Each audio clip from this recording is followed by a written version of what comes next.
Welcome to the Body, Mind, Spirit Show with me, your host, Coach Rita Hurry.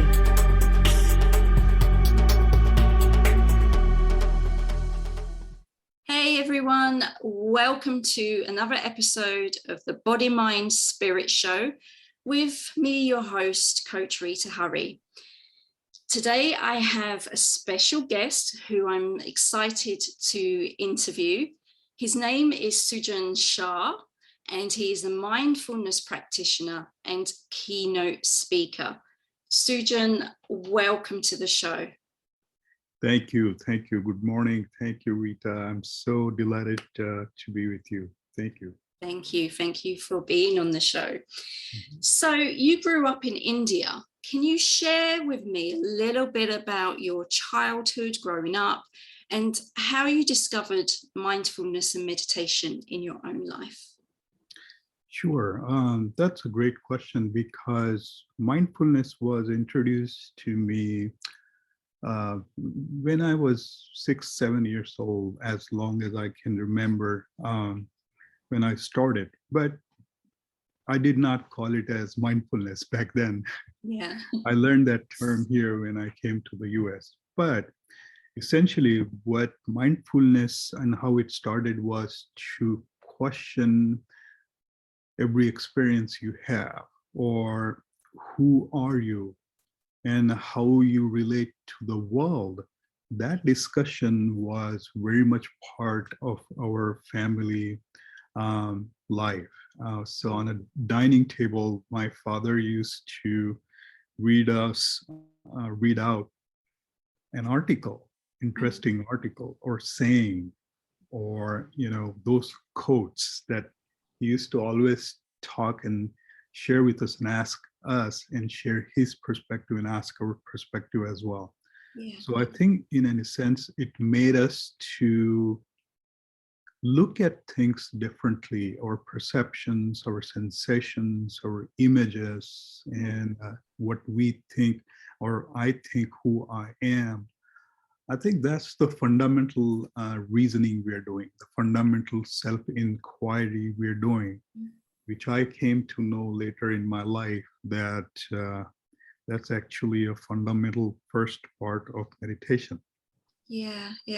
I love that because, it was brought in through conversations and, not many families do that, unfortunately, or even the fact of actually eating together as a family, even that concept is missing. Some people come in, they'll eat separately, or that whole bonding of connection. So that's another beautiful thing.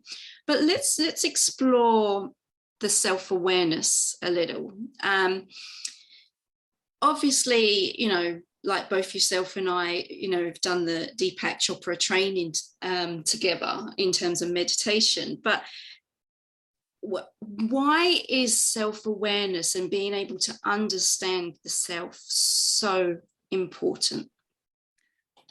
That's a great question. And, we learned a great detail about this at Deepak Chopra as well, like you said. Yeah. So self-awareness is very important because from childhood, when we are growing up, we are very close to unconditioned mind. The social condition has not happened when we were little. Yeah. We're not worried about anybody's opinion. We are unconditioned enough to let go things, not attach to those things. Those were not offered to us. We're not worried about, would I get these things back again or not? But things happen as we grow, and there are events recorded in our mind. We make memories, and the past becomes very much part of our present. Yeah. So we start identifying ourselves with those experiences, past and events. And if we don't train ourselves to distance and differentiate that those past events, those sensations, those images are not the real sense of who you really are. Yeah. So if we don't realize that, then we get carried away. And of course, the consequence of it is suffering, Yeah. pain. And then there is not really good focus on lifestyle. And as we know, 95% of chronic disease happen because of lifestyle. Yeah. And if we don't have better lifestyle, it can snowball us into stress, inflammation, as we learned from Deepak that most of the disease come from low form of inflammation, Yeah. can lead us to chronic disease. And I think that's why the most important thing is to realize that you are not an experience, you are experiencer. Yeah. You're not a thought, you are the thinker of the thought, right? Yeah. So you are the awareness in which all these things are happening, the role you're playing, the sensations, images, thoughts, memories that they appear in front of you, either in form of object when you open your eyes, you listen, hear, taste, smell, Yeah. or they're coming from past. So self-realizing and distancing, we enjoy everything, of course, but when we distance ourselves and say, that's not who I am. Yeah. So that realization is the fundamental part of self-realization or self-inquiry. Yeah. And that's so important, which many of us today forget, because just even, just listening to you, there are so many people, in my line of work, and I'm sure you've come across in your line of work, where the past is predominant. What has happened, the pain, especially pain from past, how people have reacted.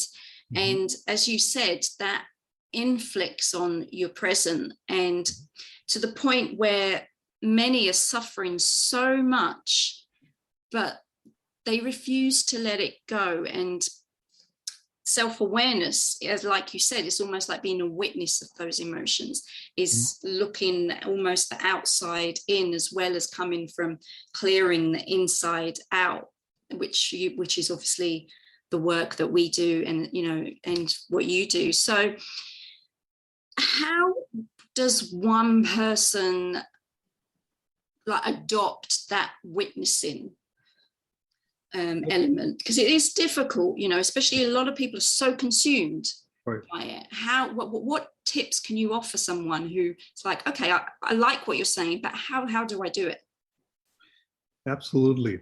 See, that's where it gets a little murky, because when I say to my daughter, there is a time we use the phone, and then there is a time you keep it away. Yeah. So for her and everybody else, it's easier to practice this, right? Because it's tangible, you can see it. This is a real object. Yeah. But the basic understanding, we need to realize that even your thoughts are objects. Your memory is also an object. So whatever which is bound by time and space in our brain is an object. Yeah. That's where it becomes difficult for anyone, especially who is trying to meditate new, because the essence of meditation is to looking at these things without attachment. So when this understanding happens that thoughts are objects, images are objects, they are also considered material things. There is no difference, even though you cannot see or put it in your hand. Yeah. These are the objects coming in front of you, and they're distracting and they're taking your attention away, making you have an alternative story in your life and not letting you live in the moment. True. Yeah. So that makes it a little easier. And then to answer your question, I think before, if somebody is not very comfortable closing their eyes and feel kind of, oh my God, what's going to happen? Yeah. The best way to start is asking these simple questions. When I eat sugar, who is the one who tastes the sweetness of the sugar? Is it just my taste buds, or there's something beyond that?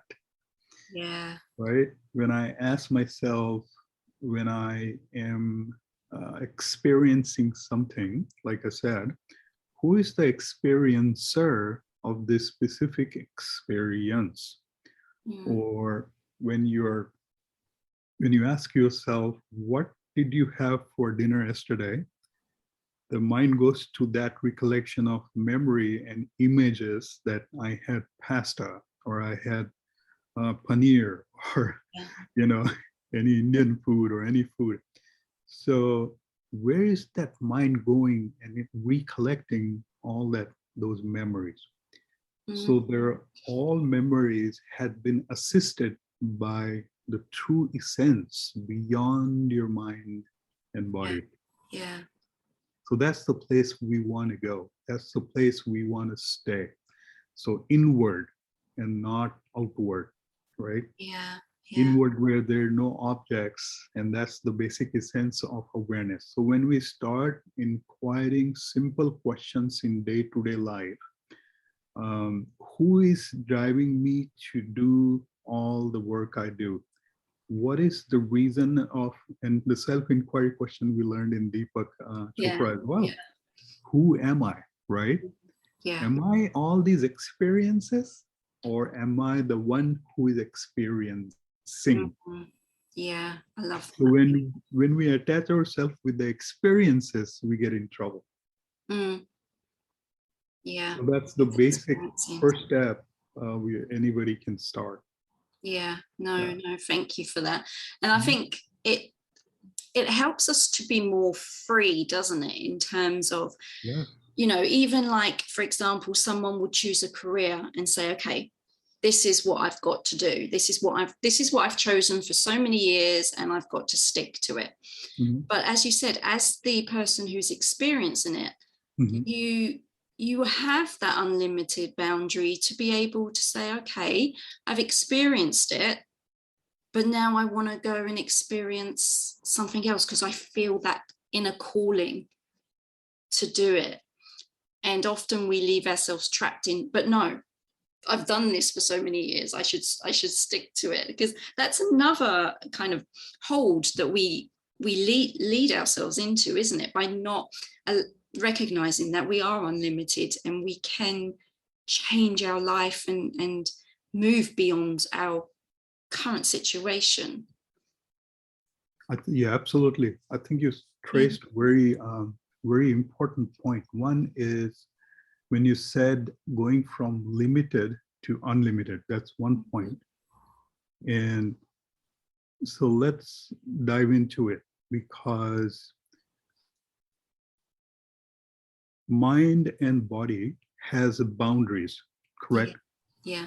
And this is the perception, sensation, image that we grew up with.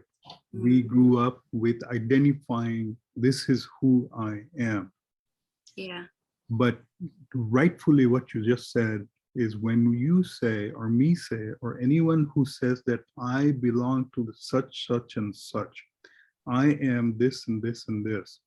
So all we're doing is relating and locking ourselves in small possibilities of limits and boundaries of mind and body, the construct of the mind and the body. Yeah. Right? But so that's an outward journey. Yeah. But like you said, my God, thank you so much. You brought that up. When we go deep inside, where there are no objects and it's only awareness, we go away from the construct of time and space. Time and space always gets us into the web of limited possibilities.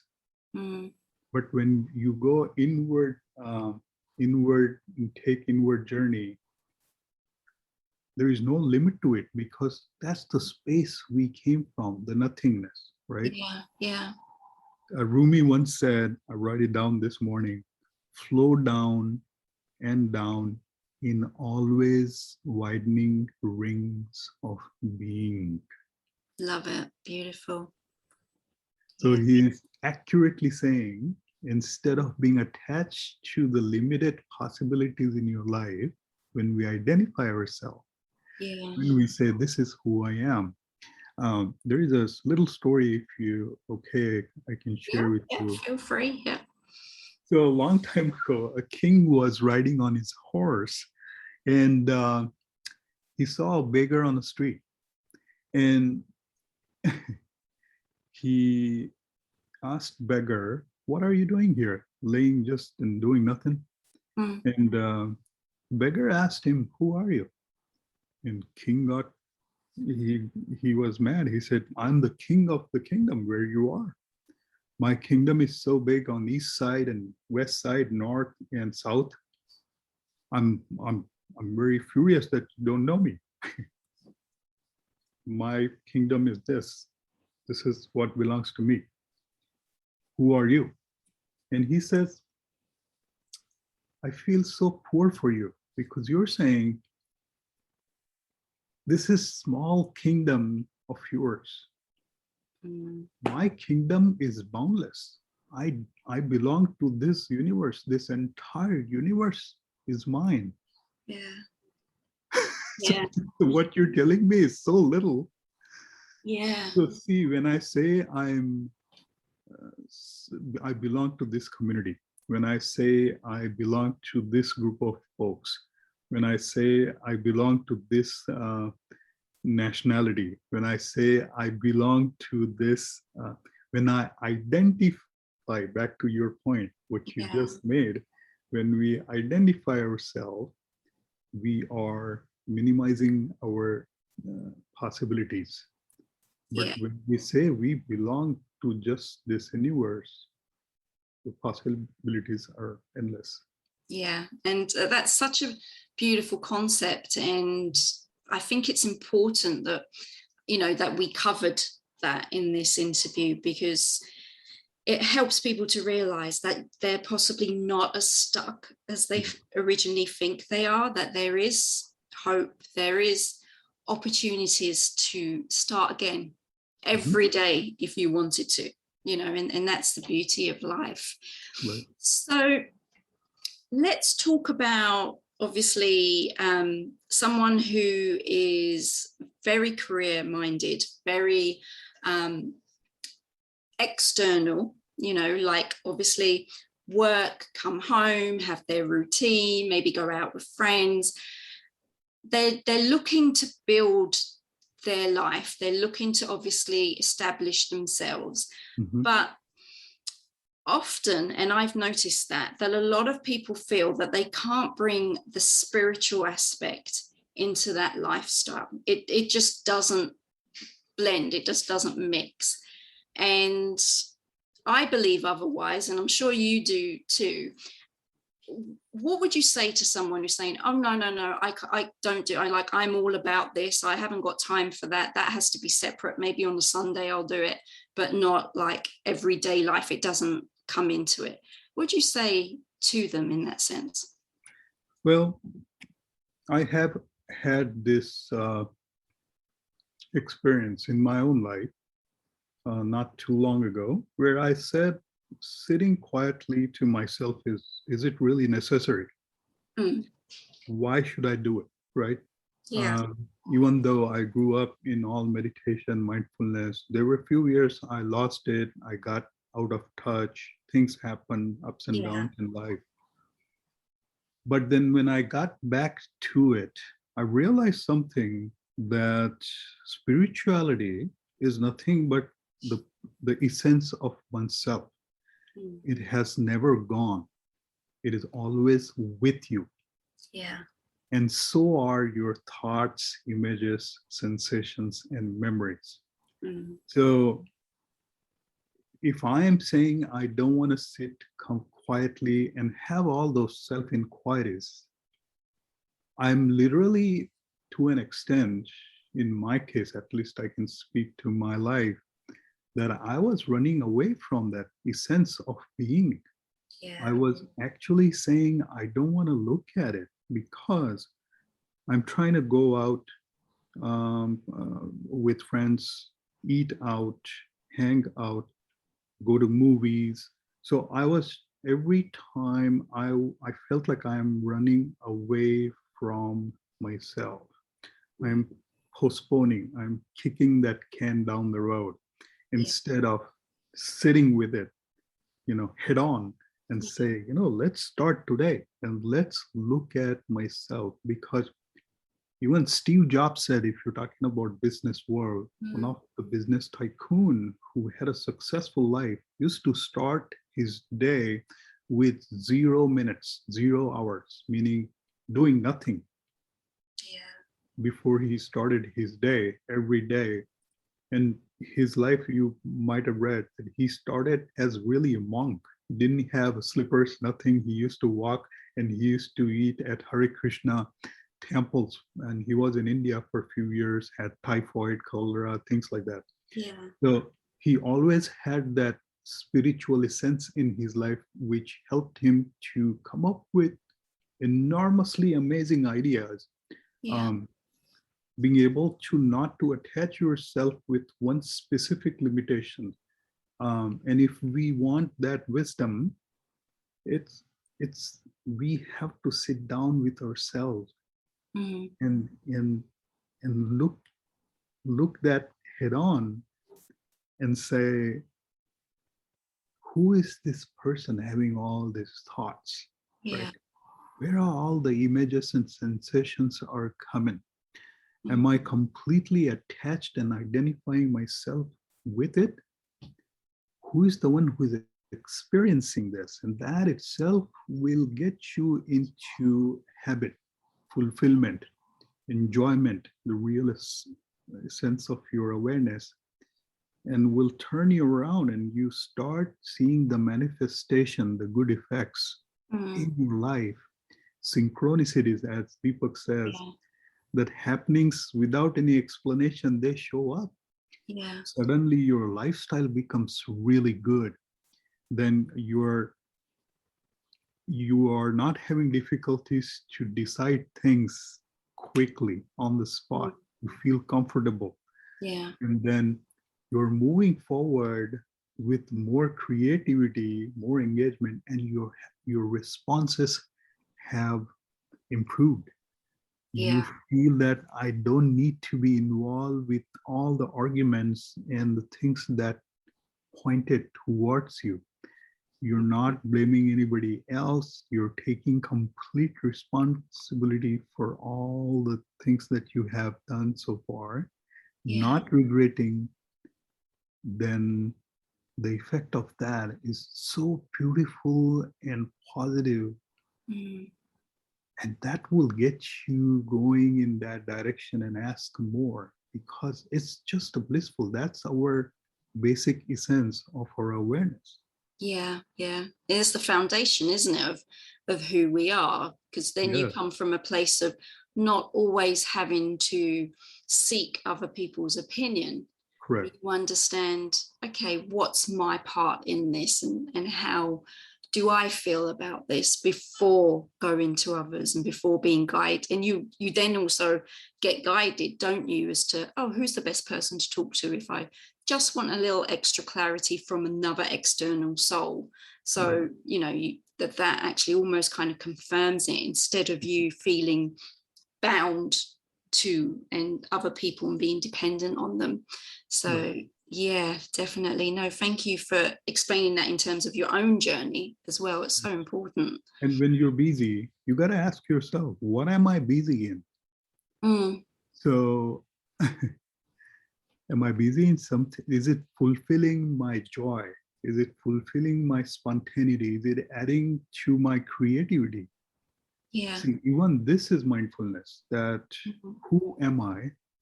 What is my purpose? What is my dharma? Yeah. What am I grateful for? These are fundamental questions of our existence itself, Yeah. which turns us inwards. And we don't have to have answers for these. Nobody does.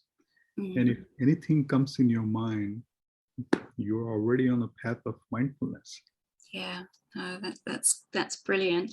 So I mean, I know we've touched on it in terms of this interview. Mm-hmm.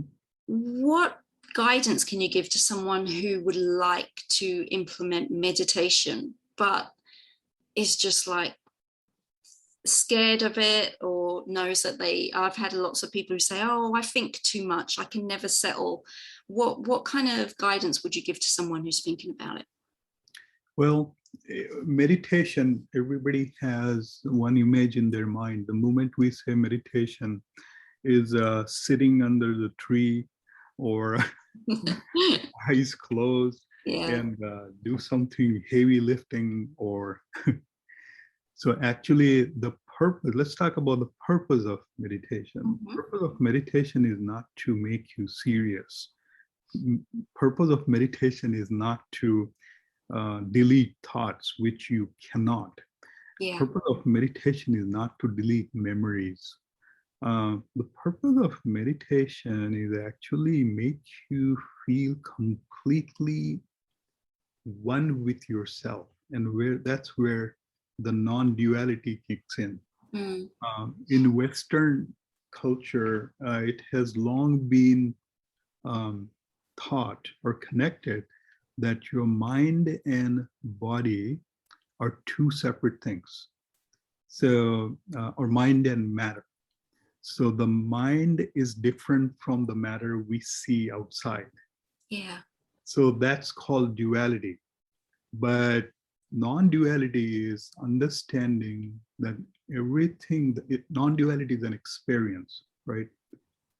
All the experience is happening in your awareness is non-duality. So mind and matter is not different. Yeah.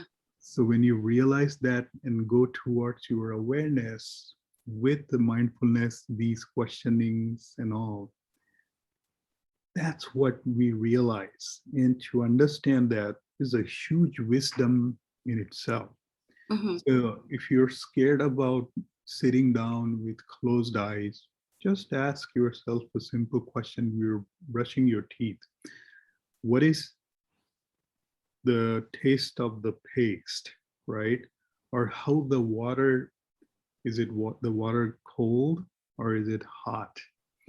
Or the wind blowing on my skin, is it warm, like air conditioning or outside or sun? Yeah. How it feels, right? Simple sensations, or you have images in your mind coming in front of you and you're not able to pay attention to anything with your kids, your relatives. Ask yourself if you're paying attention or not.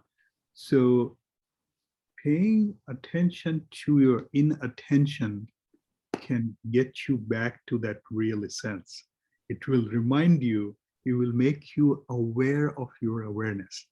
Yeah. Yeah. So you don't have to close eyes for that. You can actually sit in a cafe or at work or Mm. in the meeting. If you ask yourself these questions, I think you're already at the beginning of the mindfulness journey, or you're already, I can even say you're meditating. Yeah. Now there are a lot of different types of meditation as we learn. Yeah. We learn primordial sound meditation, but there is a transcendental meditation. There is a pranayama, which is just watching your breathing, Mm-hmm.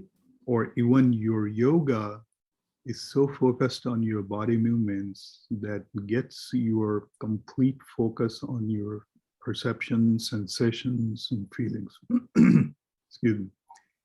So that can be also a form of meditation. Walking dog in the park and with your complete presence can be meditation. Yeah. Plain observation of sunset or birds dive into a river or sunrise Mm. or starry snowy night, you're just stargazing, and these things, this is plain beautiful meditation in itself. Yeah. Yeah. But when you want to advance into it, when you feel comfortable, the quiet movement with yourself with these daily activities, So the next step you might feel comfortable is to now quietly sitting down in one place where there is no disturbance. You feel comfortable, sit comfortably, and you can keep your eyes open or closed. And then start asking the same questions just for 5 minutes or so every day. Yeah. That's how you slowly soup into the daily practice of mindfulness. I hope that makes sense. Yeah, no, definitely, because it covers the blend of not just only sitting still and meditating, but also doing active meditation, and meditation can be a part of your daily life, which, as we spoke about just a little while ago, that's again bringing that spiritual essence into the daily life, which you're sneaking it in there, but you are doing it, so that's definitely important. Yes. So obviously I know we've touched on a lot of topics. What further free tips can you share with the audience today that will help them get that mind, body, spirit balance in their life? Most importantly, I think the basic part that we have to realize is we feel that, well, I'm a common man, right? I have not done any studies of spirituality. How it could be helpful for me? That's the question we get all the time. I am busy. I have roles to play. Like I'm dad, I'm mom, I'm sister, I'm son, daughter. Yeah. How do I embrace this practice deep into my life? So the first thing is we have to ask ourselves a question: what am I busy with? And if I'm busy with those things, is that all I have in my life? That's the basic fundamental question, because if the horse is not thirsty, it doesn't matter how much water we give, the horse is not going to drink the water. So that thirst has to come from individual, right, who wants to practice. So when that happens, the first step is definitely to say, okay, I had been running around. I had been doing few things in my life. Where this is taking me, and don't worry about the answer so much. But the inquiry in itself helps you to get much better clarity, revitalize your identity, because your identification may not be inwardly. So that's a next tip that we need to ask ourselves. Am I attached with the things, and are they causing me suffering? That's 2. Yeah. Right? And 3, when we have all these things realized, in analyzing those things, in self-inquiring those things, those in itself will give you answers saying, now I feel peaceful within. I don't feel like I need to go out. I don't feel like I just have to be with friends or families or events or movies or sort of things that I had been doing. And we're not saying these things are bad or good. Yeah. Yeah. They get to decide how much they want to spend. This is very much individual journey inside. They knowing themselves very well, saying, hold on a second. It's been so many years or months or days or weeks that I had been just continuously in automation, just automatic life.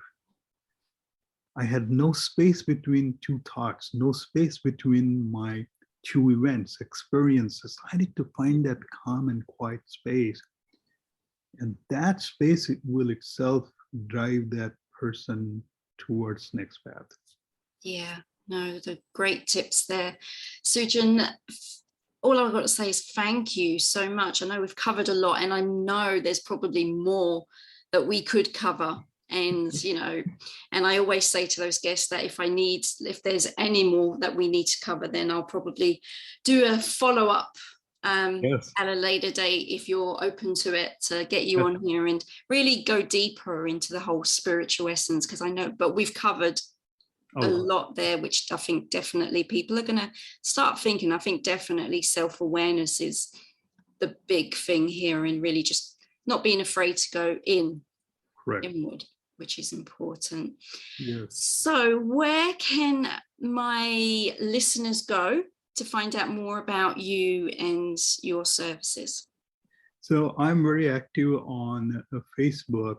I go live, I post things on Facebook. So Sujan Speaks is my, at Sujan Speaks is Facebook page. And also Instagram, I think it's Sujan_speaks. So okay. you will find a lot of material. I'm very regular on posting stuff and sharing things on my page. And if you have any questions, you can reach out via email, which is sujan@sujanspeaks.com as well. Yeah. Well, thank you, Sujan, for taking time out. I know it's early there for you, but thank you again for being my special guest and for sharing some great words of wisdom there. I appreciate the opportunity. Thank you so much. I think we all are doing important work of increasing awareness, especially at these difficult times. So thank you so much for this interview, Rita. Thank you. Well, everyone, that's it for today's show. All I say is stay healthy, stay safe, and I'll see you next time. Take care. Bye. I hope you enjoyed the show. Stay tuned for more tips, motivation, and of course, inspiration coming up real soon.